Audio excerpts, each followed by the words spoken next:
امام احمد بن حنبل رحمۃ اللہ علیہ سے کسی نے پوچھا کہ حضرت زہد کسے کہتے ہیں؟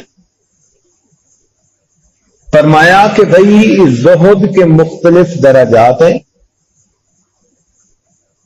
ایک ہے عوام الناس کا زہد، وہ یہ ہے کہ یہ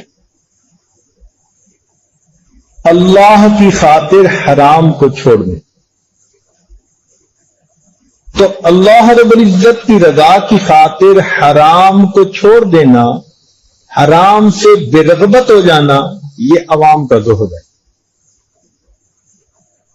اور پھر فرمایا کہ جو ضروریات زندگی سے زائد چیزیں ان سے بے رغبت ہو جانا، یہ خواص کا زہد ہے. اور وہ چیزیں جو انسان کی توجہ اللہ سے ہٹا کر اپنی طرف کرتی ہیں اگرچہ خلاف شرع نہیں، ان کو بھی چھوڑ دینا، یہ اکثر خواص کا زہد.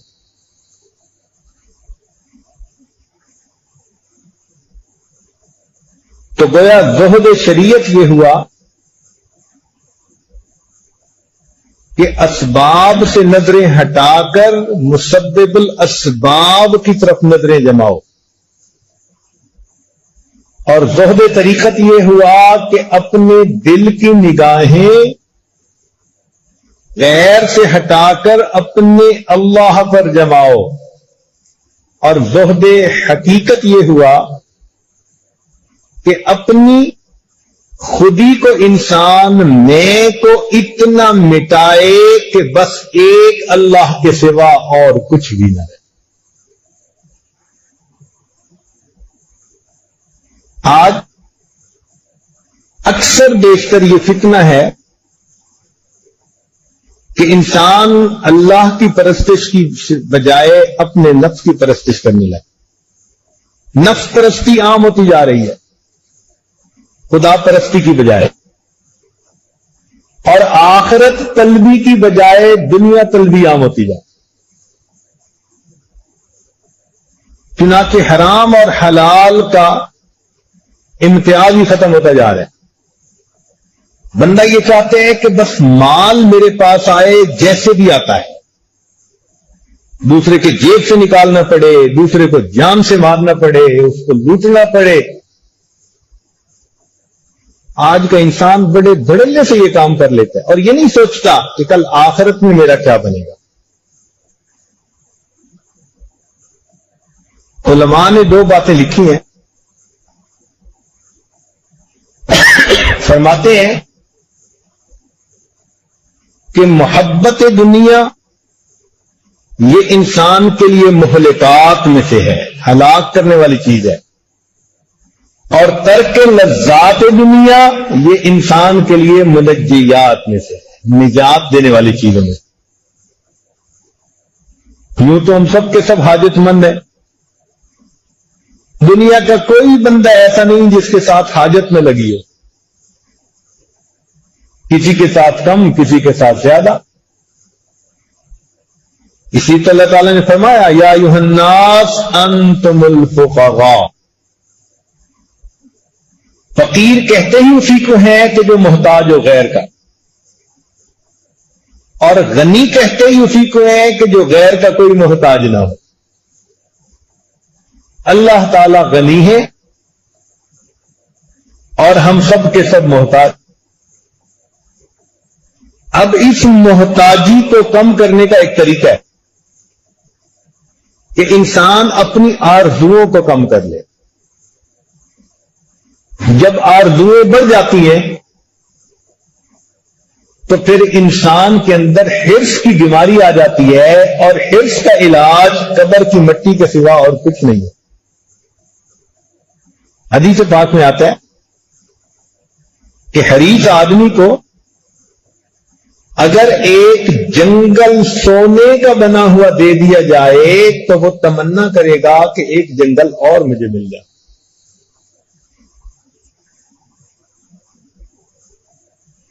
ظاہر میں دیکھو تو پیٹ کتنا چھوٹا کہ 2 روٹی سے بھرتا ہے، اور حقیقت میں دیکھو تو پیٹ قبر کی مٹی کے سوا کسی چیز سے بھرتا نہیں۔ جو اربوں پتی بندہ ہے کھاتا تو وہ بھی 2 روٹیاں ہی ہے۔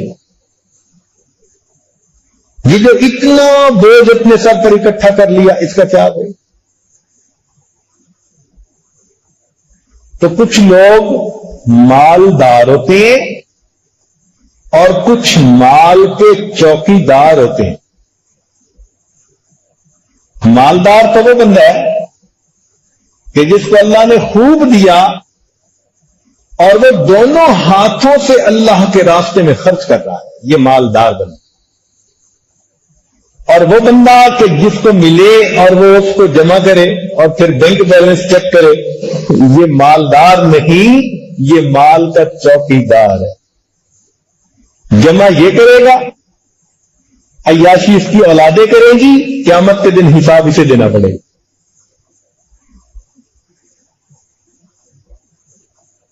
حدیث پاک میں آتا ہے کہ جنت میں عورتوں کی تعداد کم ہوگی، جہنم میں زیادہ ہوگی۔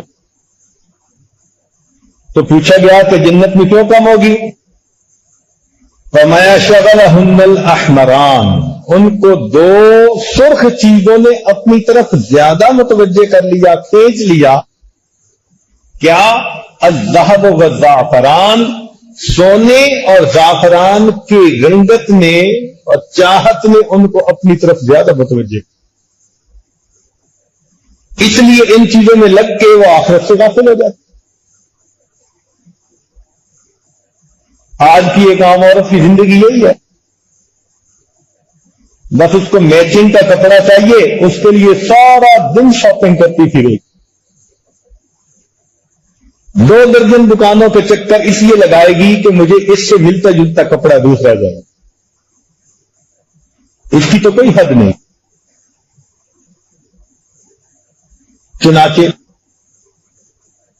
فقہاء نے لکھا ہے کہ اگر کوئی آدمی فوت ہو اور وصیت کر جائے کہ میری وراثت اس بندے کو دی جائے جو اللہ پہ توکل رکھتا ہو، تو یہ وراثت کس میں تقسیم کی جائے گی؟ تو فقہاء نے اس بات پر سب نے اکٹھا فیصلہ کیا کہ وہ کاشتکار کو کاشتکاروں میں تقسیم کی جائے گی، کیونکہ کاشتکار بندہ زمین میں بیج تو ڈالتا ہے اور پانی بھی دے سکتا ہے، مگر اپنی مرضی سے کھیتی کو اگا تو نہیں سکتا۔ مالی دا کم پانی دینا تے بھر بھر مشکاں پاوے، مالک دا کم پھل پھل لانا لاوے یا نہ لائے۔ تو کاشتکار کے دل میں، زراعت کرنے والے کے دل میں توکل ہوتی ہے، اللہ کی طرف نظر ہوتی ہے۔ ایک مسئلہ اور اٹھا کہ اگر کوئی آدمی وصیت کرے کہ میرے بعد میری وراثت عقل مندوں میں تقسیم کرو، تو اب کس میں تقسیم کریں؟ تو فقہاء نے اس بات پر اتفاق کیا کہ اب اس کی وراثت زاہدوں میں تقسیم کی جائے گی۔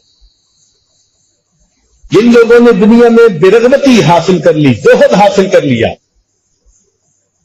ان میں تقسیم کی جائے گی۔ تو سوال کیا گیا جی کہ زاہد کیوں؟ عقل مند تو بڑے دنیا میں، زاہدوں کو عقل مند کیوں کہہ رہے ہیں؟ تو حدیث پاک کا انہوں نے ریفرنس دیا کہ نبی اسلام نے فرمایا الدنیا دار من لا دار لہ ومال من لا مال لہ ولہا یجمع من لا عقل لہ۔ نبی اسلام نے فرمایا کہ دنیا کو تو جمع وہ کرتا ہے جس میں عقل کی رتی نہیں ہو۔ اس کا مطلب ہے کہ جو دنیا سے برغبت ہو کر رہے گا، حدیث پاک کے مطابق وہ عقل مند ہے۔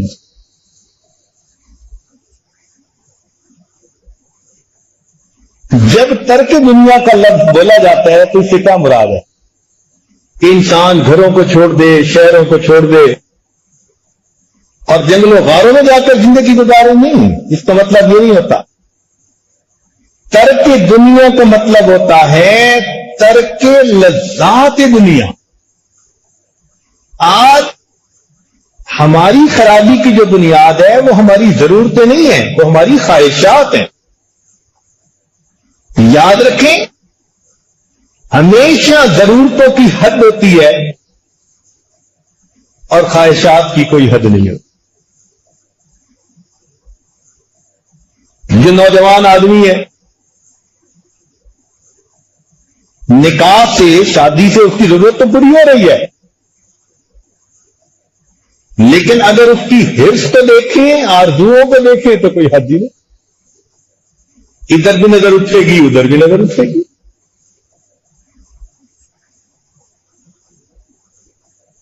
تو اس کا مطلب ہوتا ہے ترک لذات دنیا۔ اچھا، اس کا کیا مطلب ترک لذات دنیا کا؟ کہ اگر مزیدار کھانا بنا ہوا سامنے آئے تو انسان کھانا چھوڑ دے؟ نہیں۔ اگر ایسی نعمت ملے، اللہ کی نعمت کھائے اور اس کا شکر ادا کرے، مگر اس کے پیچھے نہ لگے کہ مجھے یہ کھانا لینا ہے، چاہے حلال طریقے سے ملے یا حرام طریقے سے، اس کے پیچھے نہ پڑے۔ اگر پیچھے پڑ گیا تو پھر چکنی چپڑی کھانے کے لیے تو بہت کچھ کرنا پڑے گا۔ اس کا مطلب ہوتا ہے ترک لذات دنیا۔ ایسا کرنے میں کیا رکاوٹ ہوتی ہے؟ ایسا کرنے میں 3 رکاوٹیں ہوتی ہیں۔ سب سے پہلے کہ انسان کا ایمان کمزور ہوتا ہے۔ وہ سمجھتا ہے کہ اے جہان میٹھا تے اگلا کہ ونج ڈٹھا، لہذا جو مزے اڑانے ہیں یہی اڑاؤ۔ یہ ایمان کی کمزوری کی علامت ہے۔ اور دوسری وجہ غلبہ شہوت کا ہونا، کہ شہوت اتنی غالب ہوتی ہے کہ ضرورت پوری ہونے کے باوجود وہ ان کی لذتوں میں پڑا رہے۔ اور تیسری چیز انسان کی طبعی سستی اور کاہلی، یہ اس کی رکاوٹ ہوتی ہے۔ چنانچہ ایک شخص نے نبی علیہ الصلوۃ والسلام سے پوچھا، اے اللہ کے نبی، مجھے کوئی ایسا عمل بتائیں کہ اللہ مجھے دوست رکھے۔ تو نبی علیہ السلام نے فرمایا کہ تو دنیا سے بے رغبت ہو جا، اللہ تجھے اپنا دوست بنا لیں گے۔ اس نے اگلا کوشچن پوچھا، اے اللہ کے نبی، مجھے کوئی ایسا عمل بتائیں کہ لوگ مجھے دوست رکھے۔ فرمایا کہ تو لوگوں کی پاس جو چیزیں ہیں اس سے بے رغبت ہو جا، لوگ تجھے اپنا دوست بنا لیں گے۔ تو جو کچھ مخلوق کے پاس ہے اس سے بے رغبت ہو جائیے، مخلوق اپنا دوست بنا لے گی، اور ادھر دنیا سے بے رغبت ہو جائیے، اللہ تعالیٰ آپ کو اپنا دوست بنا لے گا۔ آج کل کا سب سے بڑا فتنہ یہی ہے، ہر بندے کی جی چاہتا ہے یا لیت لنا مثل ما اوتی قارون، اے کاش میرے پاس بھی اتنا ہوتا جتنا قارون کو مل گیا تھا۔ مگر جو اہل علم ہوتے ہیں وہ تو ان چیزوں کی تو دھیان نہیں دیتے۔ اس زمانے میں بھی اہل علم حضرات نے کہا تھا، قال الذین اوتوا العلم ویلکم، تمہارا ناس ہو، ثواب اللہ خیر لمن آمن وعمل صالحا۔ دیکھا، تو دنیا کی ان چیزوں کے پیچھے بھاگنے کی بجائے انسان کو چاہیے کہ آخرت کے اعمال کو اکٹھا کرے۔ اب اس کا یہ مطلب نہیں کہ انسان رزق حلال کے لیے کام ہی نہ کرے، نہیں، کام کریں، تھوڑا ملے، صبر کی زندگی گزارے، زیادہ دے، دین پہ خرچ کر کے اللہ کا شکر ادا کر کے زندگی گزارے۔ یہ نہیں ہے کہ جس کو اللہ نے تھوڑا دیا وہ اسی کوشش میں ہو کہ نہیں مجھے تو بس فلاں بندے جیسی زندگی گزارنا. یہ اللہ کی تقسیم ہے. اس نے رزق کو تقسیم کر دیا. P H D doctor job کے لیے مارے مارے پھرتے ہیں اور ان پڑھ قسم کے لڑکے وہ بزنس مین بن کے لاکھوں روپے کما رہے تھے. بلکہ ایک واقعہ ہے کافی پرانا, ہمارے بھائی جان نے ہی سنایا تھا, یاد ہو یا نہ ہو. ان کا ایک شاگرد تھا جو 10ویں کلاس میں فیل ہو گیا اور وہ شہر ہی چھوڑ کے چلا گیا. یہ شہر 8-9 سال نظر ہی نہیں آیا. ایک دن راستہ چلتے مل گیا. انہوں نے پوچھا کہ بھائی کہاں ہو, اتنا عرصہ نظر ہی نہیں آیا. کہتے ہیں استاد جی بس اللہ کا مجھ پر فضل ہو گیا کہ میں میٹرک میں فیل ہو گیا. اب وہ حیران کہ بھائی تم کیا بات کر رہے ہو اپنے استاد کے سامنے. کہتے جی استاد جی بس اللہ کا مجھ پر فضل ہوا میں میٹرک میں فیل ہو گیا. پھر بھائی کہتے شرم کے مارے شہر چھوڑ کے فیصل باد چلا گیا. وہاں جا کے میں نے چھابی لگانی شروع کر دی. کام چل پڑا تو میں نے دکان کے سامنے جو چھلا ہوتا ہے نا وہ لگانا شروع کر دیا بنیانوں کا. کام اور بڑھ گیا تو میں نے چھوٹی سی ایک دکان کرائے پر لے لی. اور بڑھ گیا تو میں نے کپڑے کی ایک دکان بنا لی, پھر دوسری دکان بنا لی.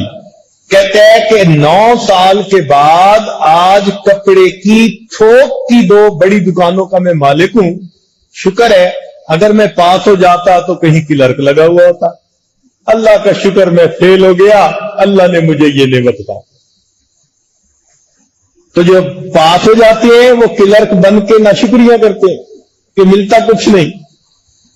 تو یہ رزق تو اللہ کا دین ہے, جس کو چاہے دے دے. تو اس پر بندے کو بے صبری نہیں کرنی چاہیے,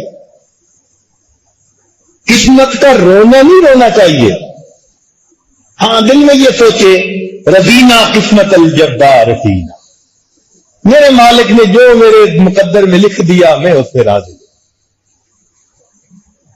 داؤد طائی رحمت اللہ علیہ فرماتے تھے اے دوست اگر تجھے کھانے میں کبھی جلی ہوئی سبزی ملے, اگر تجھے کھانے میں کبھی جلی ہوئی سبزی ملے تو سبزی کو نہ دیکھنا, اس بات کو دیکھنا کہ جب اللہ نے رزق کو تقسیم کیا تھا تو اس نے تجھے یاد رکھا تھا. یہ تھوڑی بات ہے کہ اللہ نے ہمیں یاد رکھا. ہم اگر تقدیر پہ راضی ہو جائیں گے تو پھر اللہ تعالیٰ ہمارے تھوڑے عملوں پہ راضی ہو جائے. حدیث پاک میں آتا ہے کہ جو شخص دنیا میں اپنے تھوڑے رزق پر اللہ سے راضی ہو جائے گا اللہ تعالیٰ قیامت کے دن اس کے تھوڑے عملوں پہ راضی ہو. اور ایک حدیث پاک میں ہے کہ میری امت کے عمراء امیر لوگ ان سے میری امت کے فقراء 500 سال پہلے جنت میں داخل کر دیے جائیں. یہ نعمت کس لیے ملے گی کہ انہوں نے دنیا میں تھوڑے رزق پر صبر کر. تو زہد کسے کہتے ہیں؟ لذات اور خواہشات کو ترک کر کے ضرورتوں کو اللہ کے حکم کے مطابق پورا کرنا اور اللہ کی یاد میں زندگی لگا دینا.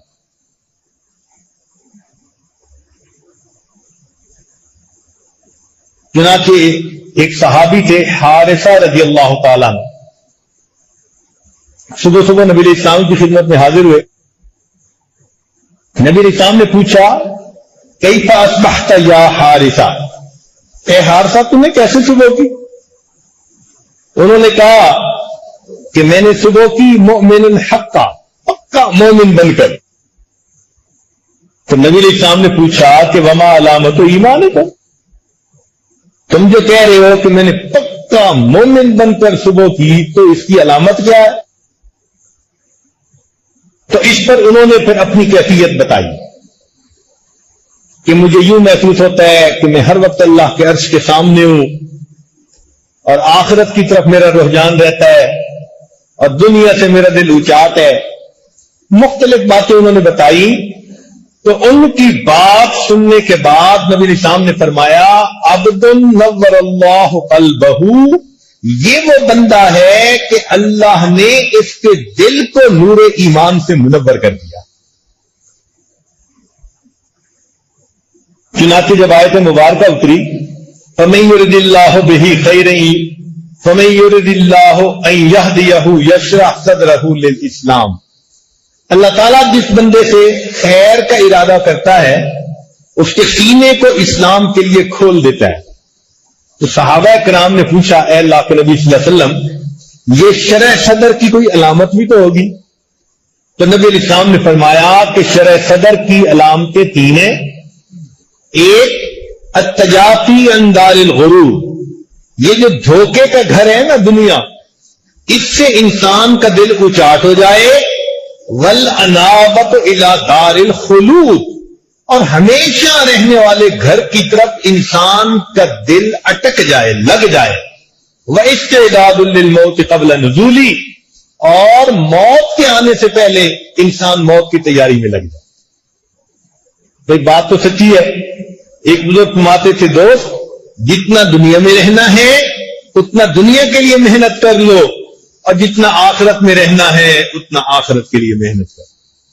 ہم دنیا میں رہتے ہیں 150 سال، اتنے جھنجٹ، اور آخرت میں رہیں گے ہمیشہ ہمیشہ، اور اس کی تیاری کی فکر ہی کوئی نہیں. تو زہد کسے کہتے ہیں؟ لذات دنیا کے پیچھے پڑنے کی بجائے آخرت کی تیاری کے اندر لگ جانا. اگر ایسے بندے کو اللہ تعالیٰ اربوں پتی بھی بنا دے تو وہ پھر بھی زاہد ہے. جس کے دل میں مال کی محبت نہیں، چاہے اللہ تعالیٰ اس کو اربوں پتی بھی بنا دے تو وہ زاہد ہے. اس کی مثال ایسے بندے کی ہے جیسے مرغابی. یہ جو مرغابی ہے نا یہ پانی میں بیٹھتی ہے، مگر اس کے پر ایسے ہوتے ہیں کہ یہ پانی میں گیلے نہیں ہوتے، اسی لیے ذرا سا اشارہ ہوتا ہے تو پانی کے اندر سے یہ اڑنا شروع کر دیتی ہے اور آرام سے اڑ جاتی ہے. کہ پر خشک ہوتے ہیں، وہ جیسے تیل کسی چیز پر لگاؤ نا تو پانی نہیں اس پر اثر کرتا، اس کے اس طرح کے پر ہوتے ہیں کہ پانی میں گیلے نہیں ہوتے. تو ذرا سا اشارہ ہونے پر یہ اسی وقت اڑ کے چلی جاتی ہے، اور اگر گیلی ہو جائے تو اڑ ہی نہیں سکتی. تو بزرگ فرماتے ہیں کہ اے دوست تو بھی اپنی زندگی کو مرغابی کی مانند بنا. اگرچہ تجھے دنیا میں رہنا ہے مگر دنیا کے پانی سے تیرے بال بھیگنے نہیں چاہیے، پر بھیگنے نہیں چاہیے. اگر بھیگ گئے تو جب موت کے وقت تجھے جانا ہوگا تو تجھے اڑنے میں دشواری پیش آئے گی. اس لیے زاہد کی ایک خاص خوبی کہ اس کے لیے موت بڑی آسان ہوتی ہے، بہت آسان. دل تو پہلے ہی کٹا ہوتا ہے، آگے جانا آسان. چنانچہ حضرت خواجہ فرید دین اتار رحمۃ اللہ علیہ فرماتے ہیں میرے پاس ایک بوڑھا آیا اور میری عطر کی دکان تھی، اور عطر کی دکان کے اوپر چھوٹی چھوٹی شیشیاں ہوتی ہیں. تو اس نے آ کے نا ان کو بڑے غور سے دیکھا. انہوں نے پوچھا کہ بابا جی کیا دیکھتے ہیں؟ اس نے کہا دیکھتا یہ ہوں کہ اتنی شیشیوں میں تمہاری جان اٹکی ہوئی ہے، یہ کیسے نکلے گی؟ تو یہ نوجوان سے غصہ آیا، غصے میں کہا کہ جیسے آپ کی نکلے گی ویسے میری نکلے گی. اس نے کہا اچھا پھر میری تو ایسے نکلے گی. وہی لیٹ گیا اور اپنے اوپر چادر لے کے کہتے ہیں لا الہ الا اللہ محمد. دیکھا تو بہت ہو گیا. دل پر چوٹ پڑی کہ واقعی جن لوگوں نے محنت کی ہوتی ہے یوں ان کی موت آتی ہے. ان کی زندگی بدلی اور پھر یہ بڑے بزرگ بنے اور انہوں نے تذکرۃ الاولیاء کتاب لکھی. چنانچہ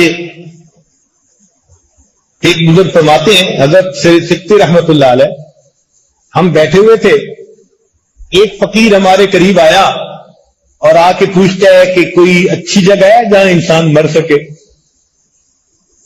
کوئی اچھی جگہ ہے جہاں انسان مر سکے؟ تو کہتے ہیں کہ کنواں پاس تھا. ہم نے کہا وہ کنویں کے قریب اچھی جگہ. کہتے ہیں آنکھوں کو دیکھتے دیکھتے وہ گیا، وضو کیا، 2 رکعت نفل پڑھ کے لیٹا. جب ہم وہاں پہنچے تو وہ فوت ہو چکا. جنہوں نے اللہ سے دل لگایا ہوتا ہے ان کو پھر ٹیک آف کرتے ہوئے یہاں سے کوئی مصیبت نہیں ہوتی. ایک مرتبہ PIA کا ایک جہاز ٹیک آف کرتے ہوئے ایکسیڈنٹ کا شکار ہوا. تو ہمارے ایک دوست کام کرتے ہیں، میں نے ان سے پوچھا کہ وجہ کیا بنی؟ کہنے لگا کہ انہوں نے لوڈ زیادہ اس میں لاد لیا تھا، کارگو بہت زیادہ بھر لیا تھا. اب جب وہ اٹھنے لگا تو پہلے اپنی سپیڈ کے حساب سے جلدی اٹھ جاتا تھا، اب اس کو اٹھنے میں دیر لگی اور نیچے رہا اور سامنے والی عمارت سے ٹکرا گیا. تو اس کی بات سن کے مجھے احساس ہوا کہ اگر ادھر کارگو کا لوڈ زیادہ ڈال دیا جائے تو یہ ٹیک آف کرتے ہوئے پرابلم میں آتا ہے، تو جو بندہ اپنے اوپر گناہوں کا بوجھ زیادہ لاد لے تو موت کے وقت اس کو بھی ٹیک آف کرتے ہوئے مصیبت پڑ جائے. اور جنہوں نے محنت کی ہوتی ہے ان کے لیے کوئی مشکل نہیں ہوتی. چنانچہ میاں ننے شاہ، بھوپال میں ایک بڑے بزرگ گزرے ہیں، ننے شاہ. ان کی بیٹی تھی، اس کا نام تھا حفصہ. بڑا پیار تھا. یہ 3-4 سال کی بیٹی تھی، پیاری باتیں کرتی تھی. ویسے ہی پھولوں کی طرح پیاری ہوتی ہیں بیٹیاں. تو ایک دن ان کی طبیعت ذرا ٹھیک نہیں تھی، تو وہ اپنی آنکھیں بند کیے، اپنے اللہ سے لو لگائے، لیٹے ہوئے تھے. اتنے میں حفصہ بھی آ گئی. اب حفصہ چاہتی تھی کہ جیسے میرے ساتھ پہلے بولتے تھے، کھیلتے تھے، بات کرتے تھے، کریں. وہ ریسپانس نہیں دے رہے تھے.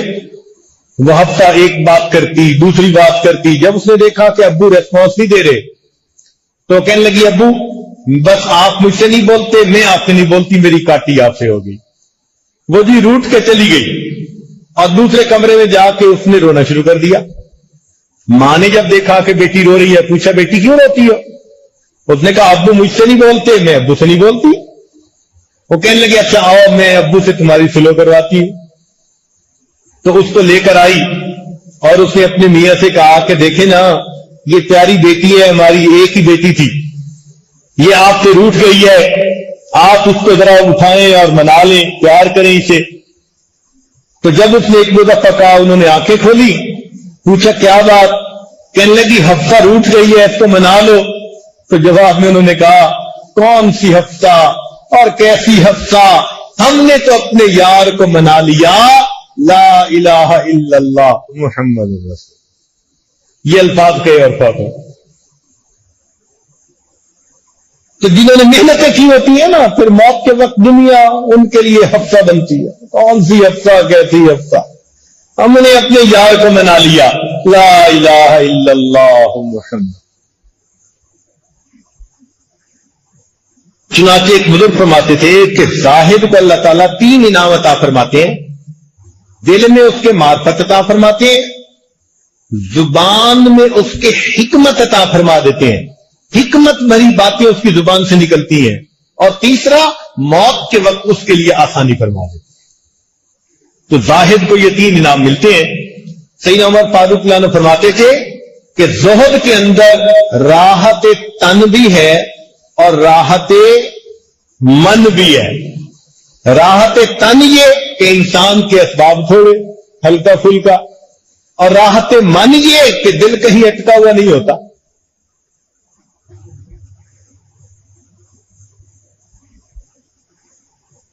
چنانچہ ایک بزرگ فرماتے تھے کہ زاہد کی 2 رکعت عام بندے کی ساری زندگی سے زیادہ اجر والی بن جاتی ہے.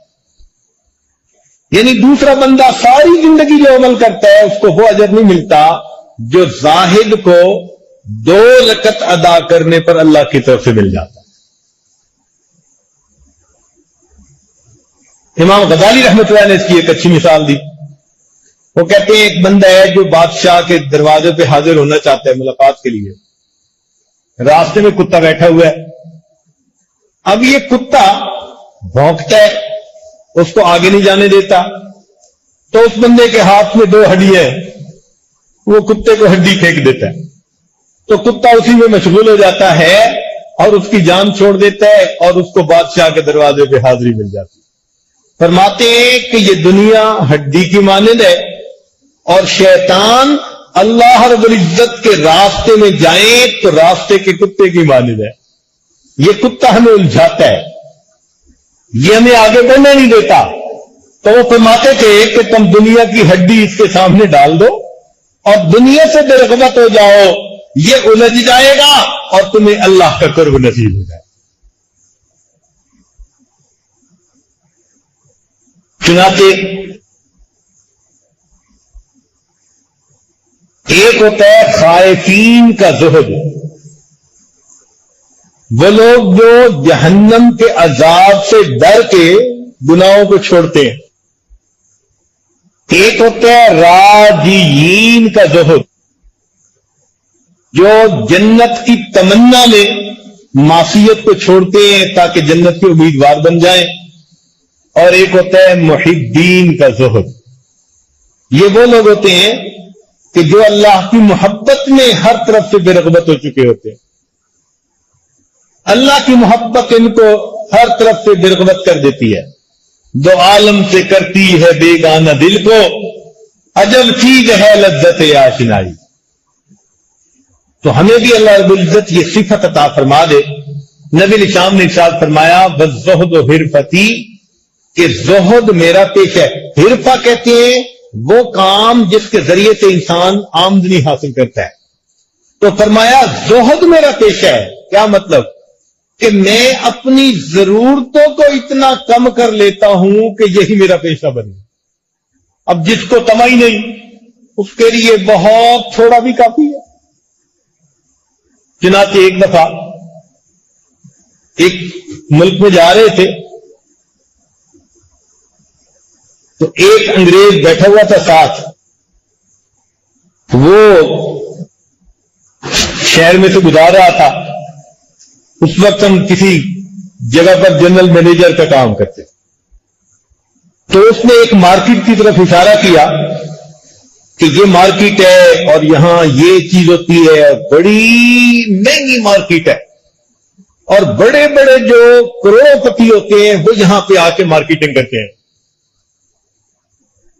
تو ہم تو گزر ہی رہے تھے پاس سے. میں نے اس کی بات سن کے کہا کہ مجھے نہیں پرواہ اس کی. وہ بڑا حیران ہوا, کہنے لگا کیا کس کی پرواہ نہیں؟ میں نے کہا قیمت یہاں زیادہ ہے یا کم ہے, مجھے اس کی پرواہ نہیں. اچھا, وہ یہ سمجھا کہ شاید یہ کوئی عرب ملک کا ایسا امیر بندہ ہے کہ اس کو قیمت کے کم ہونے کی یا زیادہ ہونے کی پرواہ نہیں. تو دوسری دفعہ پھر مجھ سے پوچھتا ہے اچھا آپ کے پاس اتنا بینک بیلنس ہے کہ آپ کو یہاں قیمت کے زیادہ ہونے یا کم ہونے کی پرواہ نہیں؟ میں نے کہا نہیں, یہ وجہ نہیں. کہتا ہے پھر کیا وجہ؟ میں نے کہا وجہ یہ کہ میں نے کچھ خریدنا ہی نہیں. اسی کو زہد کہتے ہیں کہ جب دنیا سے کوئی دلچسپی نہیں, جو غلط لذات ہیں, تو پھر مومن کا یہاں رہنا بھی آسان, یہاں سے جانا بھی آسان. تو نبی علیہ السلام نے فرمایا والزہد حرفتی, زہد میرا پیشہ ہے. اللہ تعالی ہمیں لذات دنیا کو ترک کر کے آخرت کی لذتوں کی خاطر, اللہ کی رضا کی خاطر ہمیں نیکی بھری زندگی گزارنے کی توفیق عطا فرمائے. مولانا محمد علی جوہر رحمت اللہ علیہ نے کیا عجیب شعر کہا, تم یوں ہی سمجھنا کہ فنا میرے لیے ہے, پر غیب میں سامان بقا میرے لیے ہے. پیغام ملا تھا جو حسین ابن علی کو, خوش ہوں کہ وہ پیغام قضا میرے لیے ہے. یوں ابرے سیاہ پر تو فدا ہیں سبھی مہکش, مگر آج کی گھنگور گھٹا میرے لیے ہے. اللہ کے رستے کی جو موت آئے مسیحا, اکثیر یہی ایک دوا میرے لیے ہے. توحید تو یہ ہے کہ خدا حشر میں کہہ دے یہ بندہ دو عالم سے خفا میرے لیے. اللہ رب العزت ہمیں بھی ایسی محبت عطا فرما دے. وآخر دعوانا ان الحمد للہ رب العالمین.